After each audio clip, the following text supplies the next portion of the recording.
Hi there, welcome back to Not Another Budget. I'm Nicole, and on this channel I'm attempting to cash budget my way out of debt and fix several years of financial misbehaviour. So if that's something you're interested in following along with, don't forget to stick around and check out the other content I've created for you on this channel.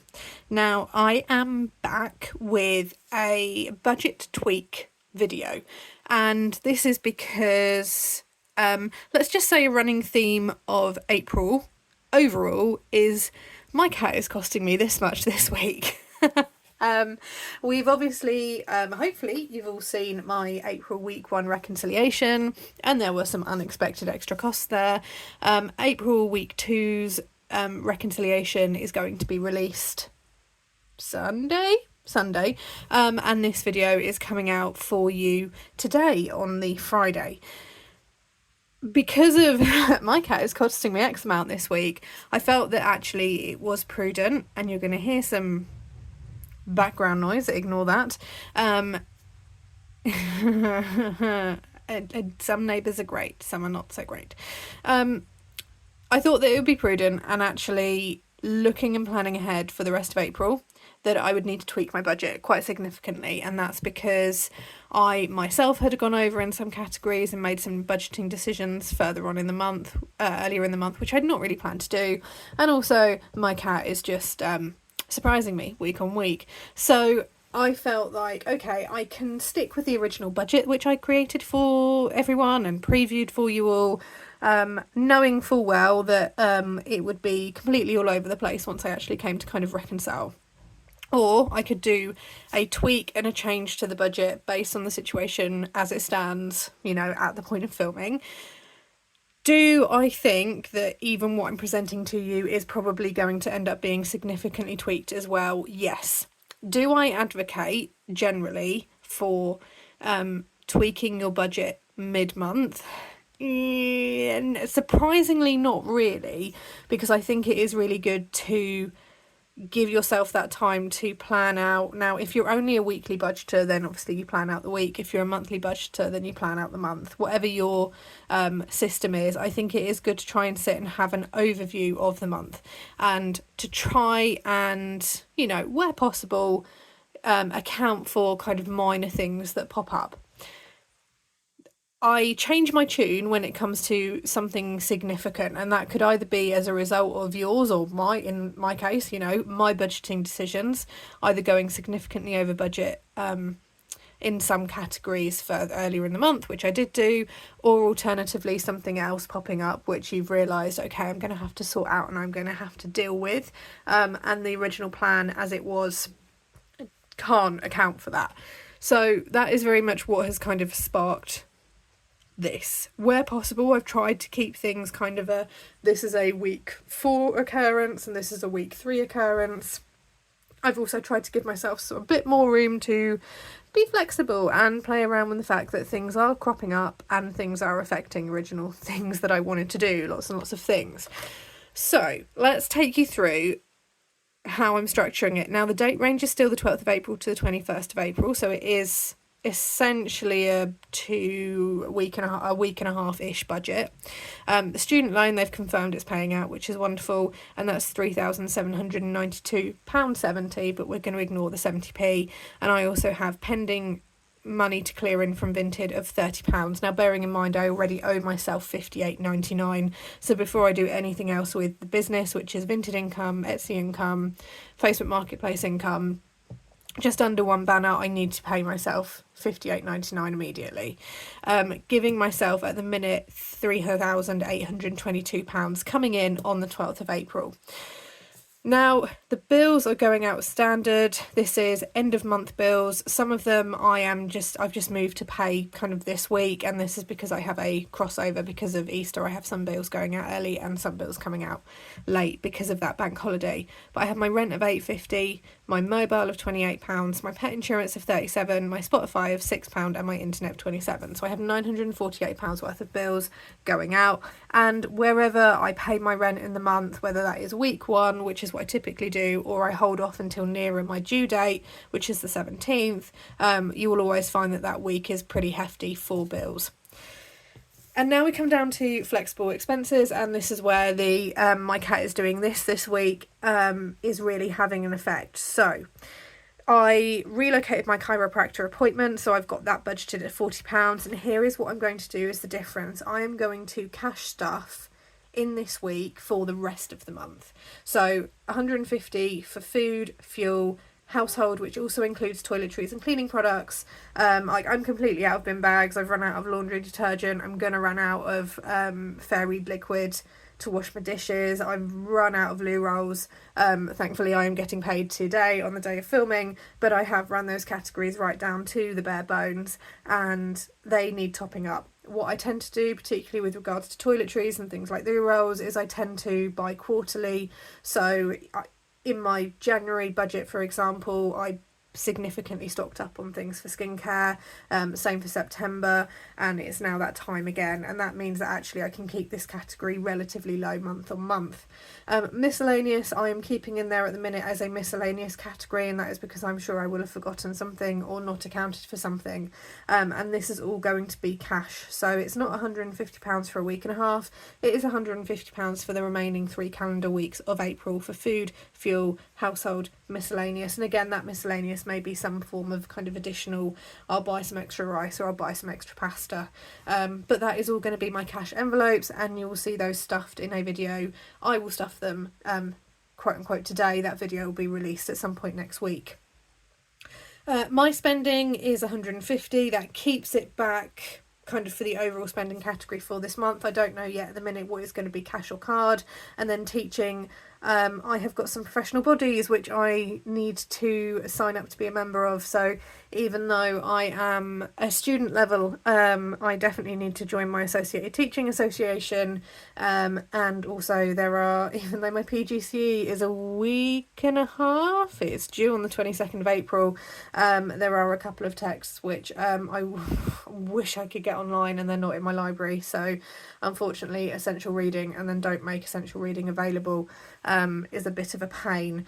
So teaching category 75, hopefully I can bring that under. It is utterly infuriating, but having written the 4,000 of the required 5,000 words now, yeah, not best pleased. At the minute everyone, kind of all the trainees are trying to find out who's got this book. None of us own this book because everything else has been available. Not ideal, and yeah, feedback will be going in, guys. But I'm going to bring you up to Pet, and Pet is where I have either significantly over budgeted or significantly under budgeted. I couldn't tell you at the minute. £600. So there has been, I'll tell you a little bit more about what's happened in kind of April week 2 when I do the week 2 reconciliation, and that's just for the interest of not repeating myself. But he is going to have another set of bloods around about the 21st, 24th of April. We're not sure, it depends when I can book him in. I will have to pay for those bloods outright. I will have to pay for his excess. His medication for the thyroid has come in at £72. I had to pay for that this week as part of April week 2 budget. His heart medication has gone up twice, 2.5 times the amount that I was paying for it in March, so his medication has gone up. For me to move it over to an open prescription, I have to pay a fee to my vets to do that per medication script, but I'm going to do that because the inflated cost on his meds is horrendous. Plus there is also a small procedure which he needs to have done related to his heart, which the pet insurance have already turned around and said they're not going to cover, because I rang and asked the question, and surprisingly, if it's to do with the heart, once they've paid out the first time, they don't want to know. So I have budgeted 600. That is either going to fully cover everything, or it won't, or it will be significantly under budget. So yeah, that has bumped up and caused a little bit of an issue with things that I had planned to do, obviously with regards to savings, and it seems very much like my cat has waited finally actually for a month to cost me loads of money when I actually have loads of money coming in. But it is it's very frustrating. It's brought my overall, what I think, and again I think my flexible expenses are going to be to £1,340, and again we will see when we reconcile what the final damage will be, but again this is just a guesstimation. I am therefore don't get me wrong, it would be very easy right now to chip this £1,000 down to, say, you know, a 900 or an 800 or a 700, because I know, you know, when you've just got someone kind of knocking inside your brain going, yeah, you've forgotten this, and at the minute I couldn't tell you what it is I've forgotten within this, but I think I've forgotten something. Equally, I am hoping that whatever I've forgotten I can kind of find within this, but I don't know yet. But I'm still intending to save the £1,000 for August and chunk that down, and then the additional payment to the guarantor of £300, and that is going to keep me on track to get that paid off by my deadline, which I haven't really announced to everyone yet, but I want to certainly get that reduced down by half by August of this year, and I do need to make that £300 payment to hit that goal. So I'm going to do that because the money is there, and I'm going to make the savings while the money is there, and then everything else we're going to move within. If I therefore take you to the very, very rough draft for, this is April week 3, that's not going to write, and this is April week 4. The non-cash rollover is £234 at the minute. Now, the pet, I don't know if I'm going to be making a card or a cash-based payment, and obviously whatever the rollover is in terms of cash envelopes, I will indicate up here. So at the minute this is a card-based rollover. There will then be a separate cash rollover where I'll reconcile those envelopes at the end of April week 3, and we'll see what my budget is going forward. But at the minute my card-based rollover is £234, energy of 100 and water of 50, so it's £150 worth of bills. I'm still going to put £50 in there for pet, because goodness knows at this point, and then I'm going to keep a miscellaneous category of £34 on my card, because goodness knows, bringing that to 84, nothing planned for savings, no extra going to debt.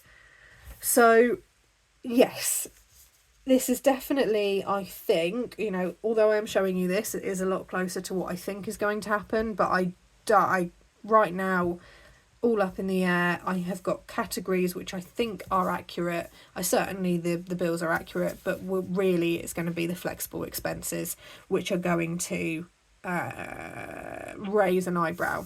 In terms of, obviously, business income can increase, hopefully. I'm hoping I'm not going to get hit with the kind of middle of April slump. But £30 is pending, and that is definitely going to go in. There is a slightly higher balance, which isn't yet fully kind of cleared. People haven't yet said they're happy, you know, with their item, and cleared it all through. So if I hope that goes up. It certainly needs to. And again, we will deal with that when it comes to it, but the student loan is going to be exactly what it is. These are going to be what they are. And it is just down here, which is the massive unknown. I might be really on point, I might be over, I might be under with the pet. The only thing I am sure of is that there are the things he's doing I either need to pay out for first for them to be covered, or he's just not covered at all.